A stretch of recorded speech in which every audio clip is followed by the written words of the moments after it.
Hello children, let me welcome you to the virtual class of the Brihan Mumbai Mahanagar Palika. My name is Shraddha teacher.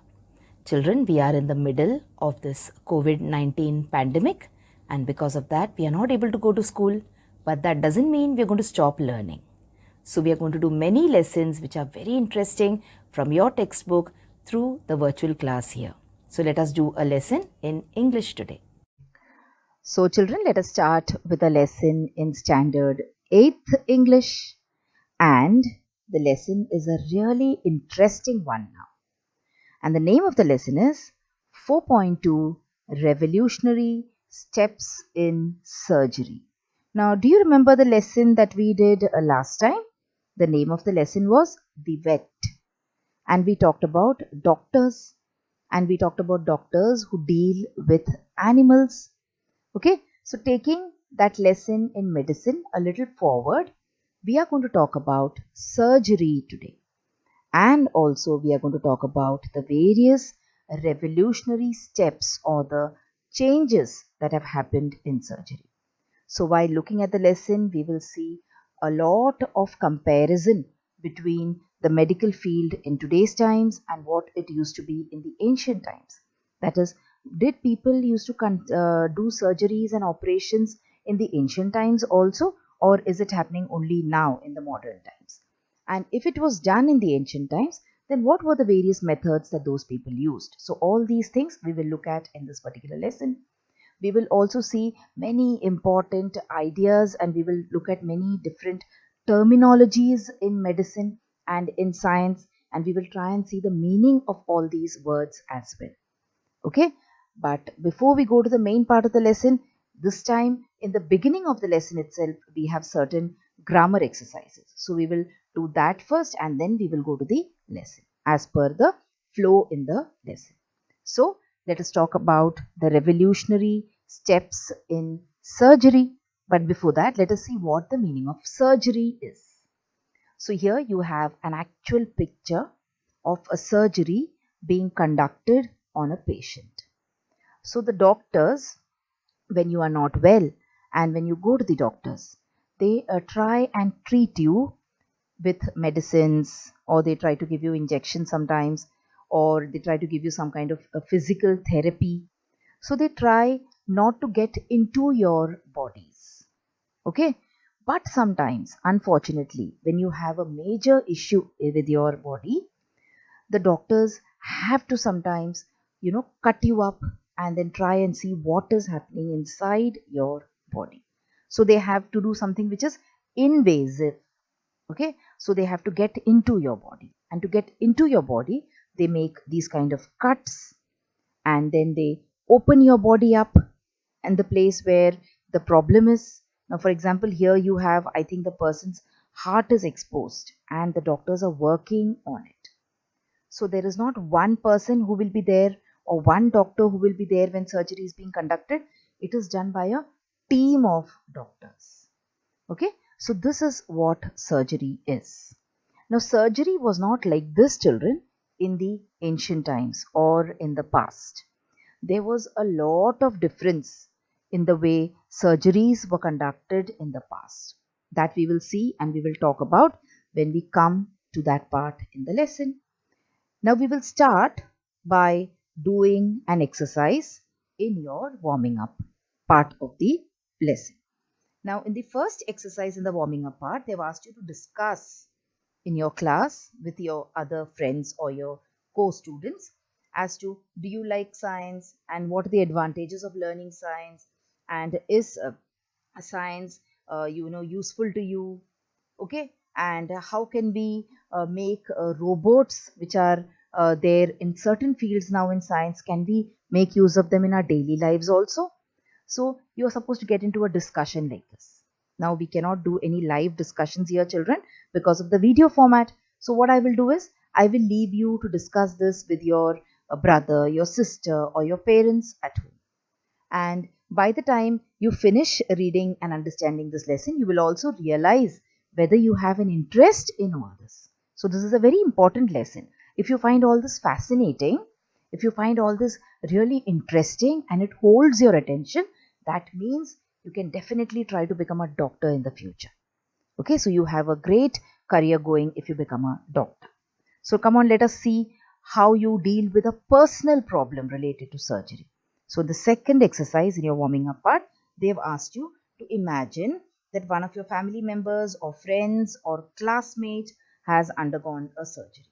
And now you were curious and you wanted to know what all things happened. So now you will ask certain questions and you will get some answers also. So let us try to match the questions with the answers. So now we are going to imagine that one of our friends has undergone a surgery and you're going to ask him certain questions and he has also given certain answers. So let us try to match the questions with the answers. Now, whenever there is an exercise like this, children, I would advise you to pause the video and try to find out the answers yourself, because I'm not able to ask you questions, isn't it? Then you can come back and check your answers with mine. So, what is the first question here? What health problem did you suffer from? So, what was the health problem? He had fractured his ankle while playing hockey. Now, hockey is a very interesting game. It is a national game of India. But if you are not careful, then the hockey stick could be very injurious. You try to target the ball and you might target someone's ankle. So, the boy or your friend had fractured his ankle when he was playing hockey. So, the next question you ask him is, whom did you inform about it first?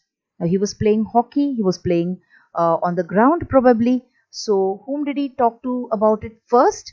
He called his hockey coach and he told him, Sir, see, I'm injured and my ankle is paining. How or what type of doctor did you consult? Now, see, there are different kind of doctors, children.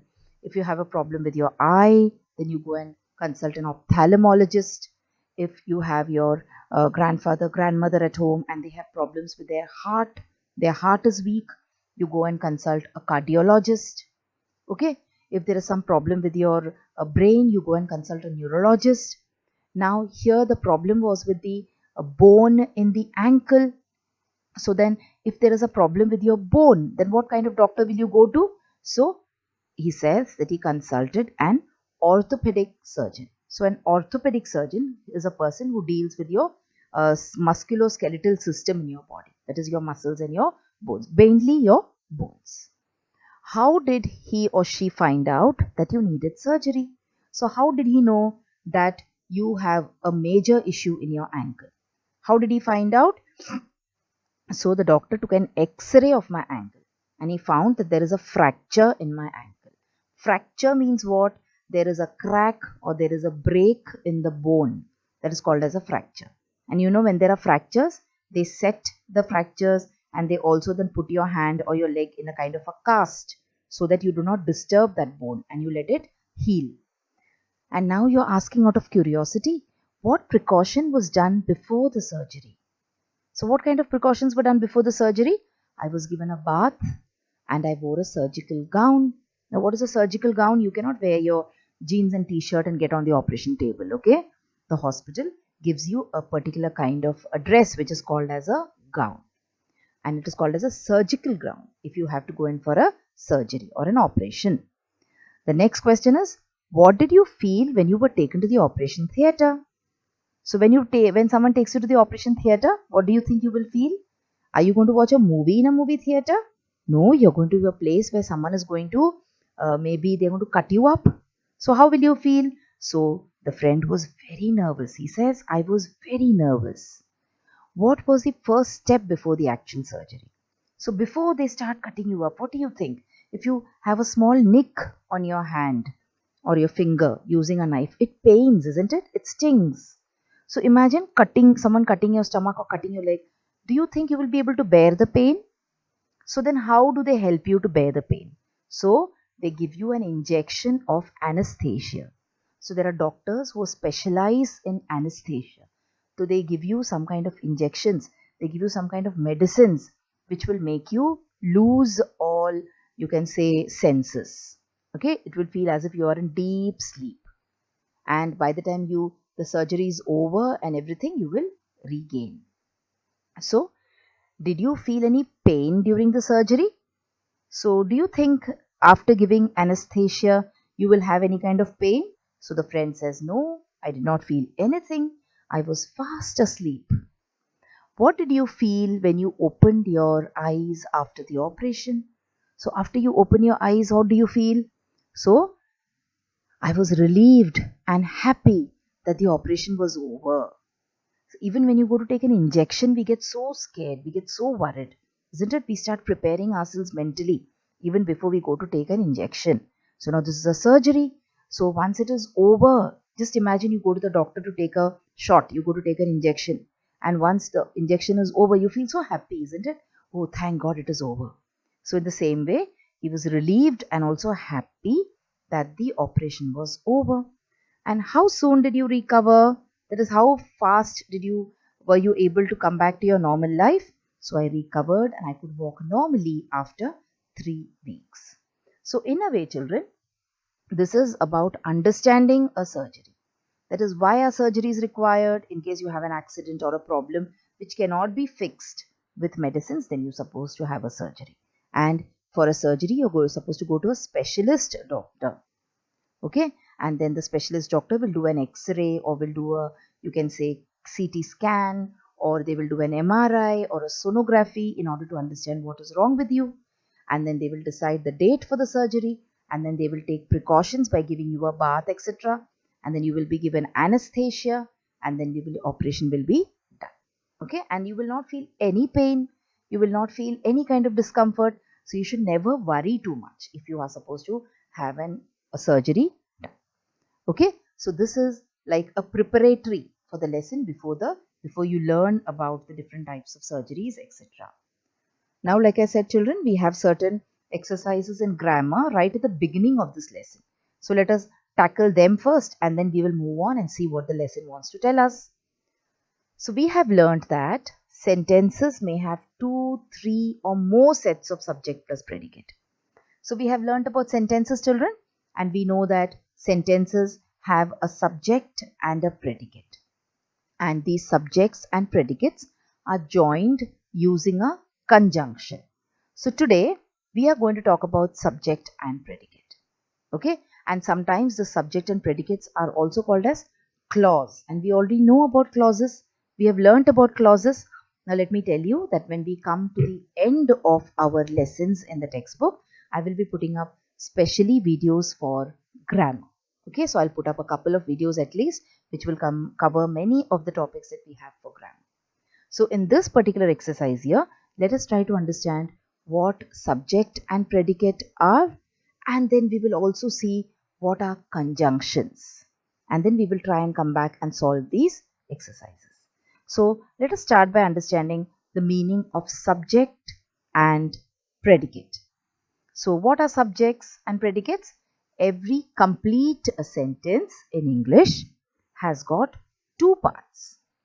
Okay, the one part is the subject and the other part is called as the predicate. So now what are these parts? What does the subject do? What does the predicate do? So the subject is the who or what in the sentence. So the subject is what the sentence is about. Okay, the subject is that person or that thing for whom or for which reason the sentence has been made. And what is the predicate? The predicate tells us what the subject is doing or what the subject does. So subject is important, okay, in a sentence. Predicate is also important because the predicate gives us more information about what is happening to the subject. So the subject and predicate are the 2 parts of a sentence. So see, every sentence has got 2 parts. The subject, which could be the noun or the pronoun, and the predicate, which contains a verb. Okay, now the subject, it answers the question who or what, and the predicate answers the question what about it. That is, what is the subject doing? So look at some examples here. He smiles. So who smiles? He smiles. And what does he do? He smiles. So he is the subject and smiles is the predicate. So you can see here Here the subject is a pronoun. It is he. Look at the next example. Autumn leaves twirl gently to the ground. Autumn leaves are the subject. You can see in the first sentence there was just one word which was the subject and one word which was the predicate.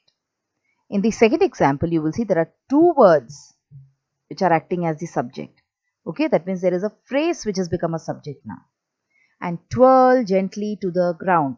There is again one more phrase which becomes the predicate. Then you have the park district will open an outdoor ice skating rink in November. So the park district is the subject. Will open an outdoor ice skating rink in November is the predicate. So see that it is not that you can confine or you can limit the subject to a few words or the predicate to a few words. They can be many words together also. So now we know what the subject in a sentence is and what the predicate in a sentence is. Now the complete subject and complete predicate means what? All the words in the subject make up the complete subject, just like we saw here. So you have one word which could be the subject, or you could have a few words together which could make the complete subject. And all the words in the predicate make up the complete predicate. So let us see some examples. Green sneakers are on sale. So the complete subject is green sneakers. You cannot just pick up sneakers as the subject. What sneakers? Green sneakers. So that is the complete subject. And complete predicate is are on sale. That is the complete predicate. Look at the next example. Who wants a pair? So who is the subject and wants a pair is the complete predicate. My friend does. Okay. So my friend is the subject. Does is the predicate. Everyone in school is wearing bright shoes. Now all these sentences are related, okay? Green sneakers are on sale. Who wants a pair? My friend does. And then you realize that everyone in school is wearing the green sneakers. So everyone in school is a subject, is wearing bright shoes. That is the green color sneakers is the predicate. Sneakers in a way means shoes. Alright? So this is how the subject and predicate could be not just one single word, it could be a group of words as well. Let us now look at a few more examples. So the manager has changed all of his staff recently. So the manager, who has changed all of his staff? The manager. So the manager is the subject. What has the manager done? The manager has changed all of his staff recently. So has changed all of his staff recently is the predicate. Let's move on and go to one more example. The driver stopped the car. Now here you also have the object, okay? But we are not going to look at that. We are just going to look at the subject and predicate for now. So sometimes you have the direct object. Sometimes you have the indirect object. We will look at them at a later date. Right now we are looking at subject and predicate. So what is the subject? The driver is the subject. What did the driver do? Stopped the car. So stopped the car is the predicate. Okay, so these are two examples. Let us look at a few more examples here now. Now you can pause the video and you can read this as many number of times as you like. So I love strawberries. So I is the subject. What do? I love strawberries. Henry laughed his head off. Means he laughed wholeheartedly. He laughed a lot. Laughing your head off is actually an overstatement. You do not laugh your head off. Okay, you laugh your head off means you laugh a lot. The tornado has crossed the state border. So these are all examples of sentences which have been split up into the subject and predicate. Okay, so now I hope the idea of subject and predicate is very clear to you. Now let us go to conjunctions. Now many conjunctions are given here on the screen for you. Try to read them. So yet is a conjunction, and is a conjunction, for is a conjunction, so is a conjunction, and but is a conjunction. There are many more. Okay, these are just some of them. So now these words, when you look at them and when you think back as how these words are used, they are many a times used to join certain words or sentences or phrases. Okay, so let us see some examples. For, we listen eagerly, for he brought news of our families. So see here, the word for is joining these two sentences together. So conjunctions are used to join two sentences or two parts of sentences. Sometimes it is used to join the subject and predicate also together. See how and can be used.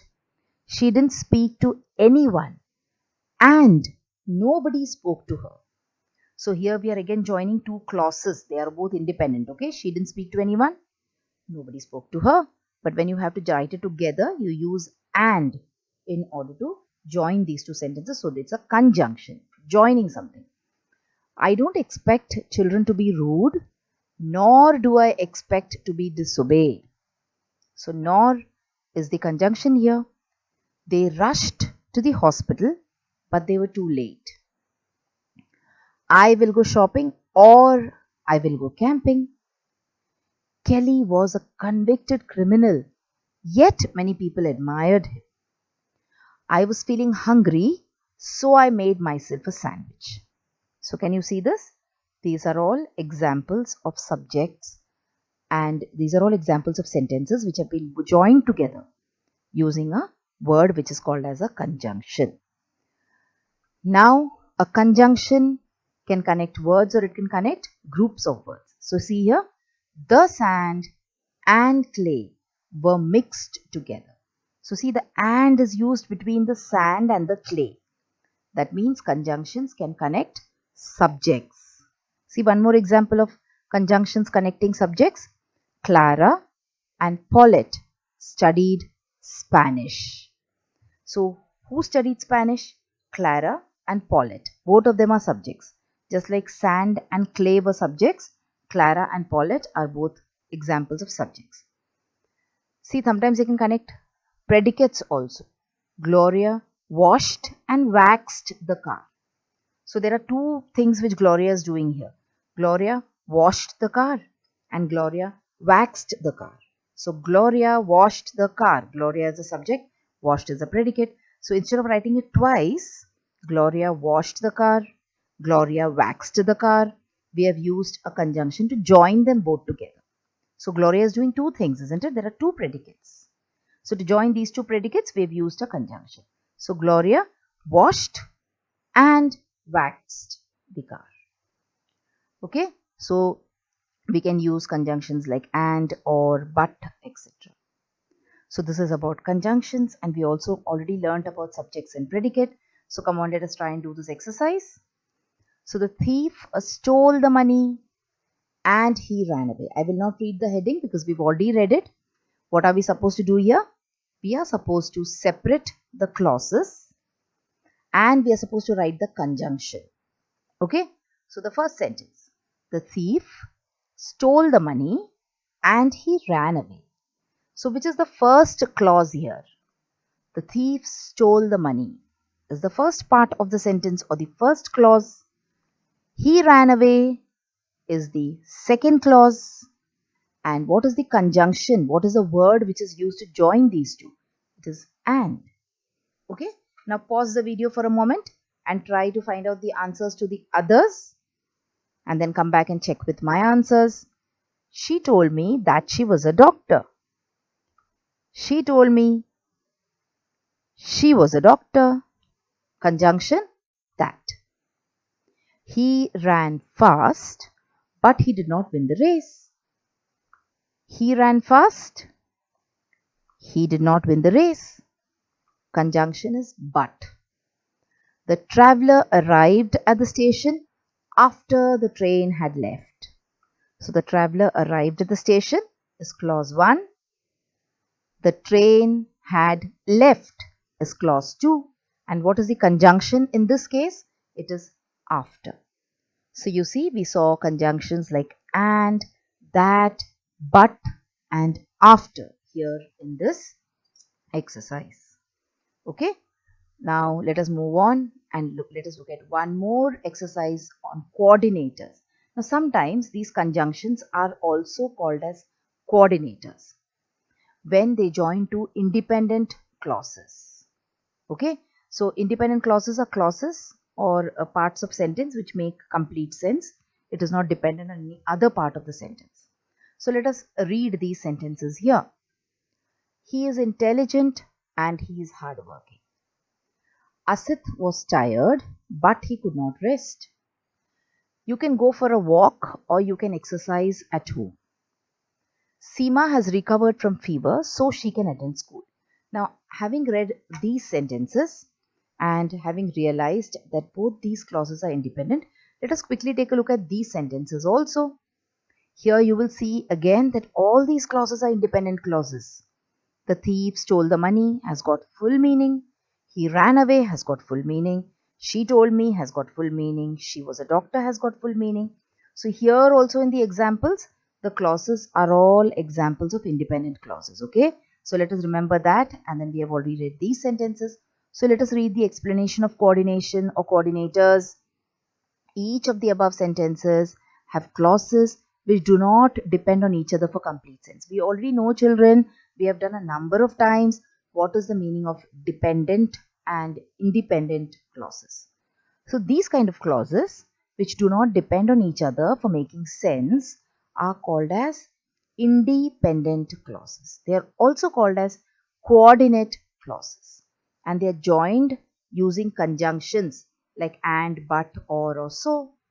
And in these cases, these kind of conjunctions are called as coordinators. There are correlative conjunctions also. We are not going to look at any of them now. We are just going to look at coordinators. So what are coordinators? Coordinators are nothing but conjunctions. Coordinators join two independent clauses together. Okay. So other coordinators are as well as, not only, but also, yet, still, however, nevertheless, or, nor, else, either or, neither, nor. So all these are examples of coordinators. Coordinators are what? They are conjunctions. See, he is intelligent, he is hardworking, and is the coordinator here. Asit was tired, he could not rest, but is the coordinator here. You can go for a walk, you can exercise at home, or is the coordinator here. Seema has recovered from fever, she can attend school, so is the coordinator here. So if you, for the time being, drop the coordinators and read the sentences, they are still making complete sense. Okay, so coordinators, they join independent or coordinate clauses together, and that is why they are called as coordinators. They are conjunctions only. Do not get confused, they are still conjunctions. So children, this was about the vocabulary or grammar exercise that we have. Now we will go quickly and do the exercise which is there after the lesson. But since it is connected to the coordinators and to the conjunction that we are doing now, I have taken it here. So I need not explain this to you again. We will do this in continuation. So you're supposed to join the sentences using appropriate coordinators. So you're supposed to use but or so or and or as the case may be. See the first sentence. There was a lack of technology, so major surgery could not develop for centuries. Now I've given you the answer directly, children. For the questions, you can go to page number 86, question number 6. There, the sentences are given in two parts. For example, this first sentence is given as, there was lack of technology, full stop. Major surgery could not develop for centuries, full stop. We have joined these two using the coordinator so. Let's come to the next one now. Refer to the textbook for the question. Cardiac surgery was tried in the past, full stop. Patients did not survive. How will you combine it using a coordinator? You will write, cardiac surgery was tried in the past, but patients did not survive. The next one, He places his fingers into the master controls. Full stop. He operates all four arms of the Da Vinci. Full stop. So which is a coordinator we will use? He places his fingers into the master controls and he operates all four arms of the Da Vinci. Now the Da Vinci is what you will learn when we see the lesson, okay? It is a kind of a robot which is used for surgery. The next one, open heart surgery can help to repair heart valves. Full stop. It can also replace them. How will you join it using a coordinator? You will write open heart surgery can help to repair heart valves and it can also replace them. The next one, heart patients were treated with sedatives. Full stop. They did not survive. Full stop. So, heart patients were treated with sedatives, but they did not survive. And the last and final one, these procedures can be performed through very small incisions. Full stop. Our patients experience a number of benefits. So these procedures can be performed through very small incisions. So our patients experience a number of benefits. So children, we did a lot of warming up exercise today. We could not reach the lesson. Okay. Let us, in the first few pictures, let us take a look at what the content of the lesson is. We will not be able to do it now. I will come back with another video. But you can see here, we will start talking when we meet next time. We will start talking about how surgery was performed in the ancient times and how revolutionary changes have happened as far as surgeries were concerned. So let us end the lesson by discussing about this particular picture that you see in front of your eyes. The first thing that strikes me is that there is no electricity at all. So there is not even electricity available in those times. Okay, there is a lady holding a lamp so that the person who's doing the procedure can see. The second thing which I want you to observe is there is a soldier who's holding the patient down. And also you will see that there is the lady who's carrying his uniform and also his helmet is lying down there. The third important thing that we should notice is you will see that the patient is in a lot of pain. Can you see the expression on his face? And there are some basic things which are used here. You can see knives and things like pokers which are used in order to do the surgery. So it shows that in the olden times, there were no modern amenities or facilities at all. The patients used to be in full, you can say, state of waking. So they were not at all under anesthesia because anesthesia was not available. So when we did the exercise in the beginning, remember we did the match the following thing where you saw what all things must be happening when a person undergoes a surgery. So think back and try to imagine what differences are there in this surgery which is happening here on the screen in front of you and the surgery which the boy's friend has undergone. So with that thought, I will leave you here. I will come back very soon with the next video. Now when we do the next video, children, we will see the content of the lesson. We will learn a lot of new words. We will learn new vocabulary with relation to surgery. And also there are some, you can say, an exercise based on degrees of comparison. So we will try and understand what the meaning of degrees of comparison are. And we will also do some examples based on degrees of comparison. Okay. And there is an exercise based on coordinators, but then we have already done it now. So that will be for a later date. Okay. So I will meet you very soon now. So thank you for now. So children, now you have watched the video. So after you watch the video now, you will have to complete a few simple tasks. Now you might have watched the video on your computers or your laptops or your mobile phones. Now after you watch the video, what will you do? You will please go to the description box which is given below the video. So what is the description box? See, the description box looks like this. Alright, and after you go to the description box, you will see that there are a few questions there.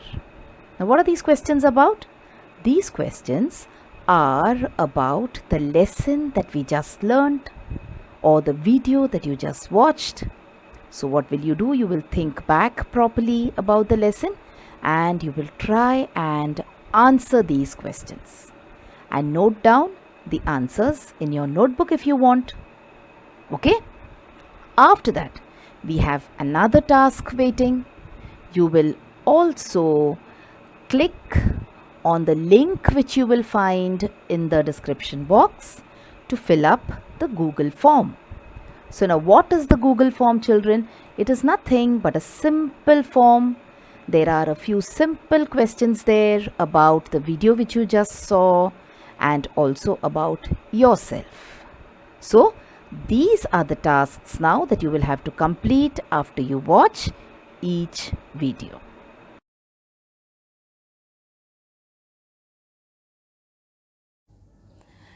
So children, wasn't that a very interesting lesson? I'm sure you learnt a lot of new things in this lesson. If you have liked this video, please hit the like button and also subscribe to my video so that you will get to see all the videos which I keep posting regularly.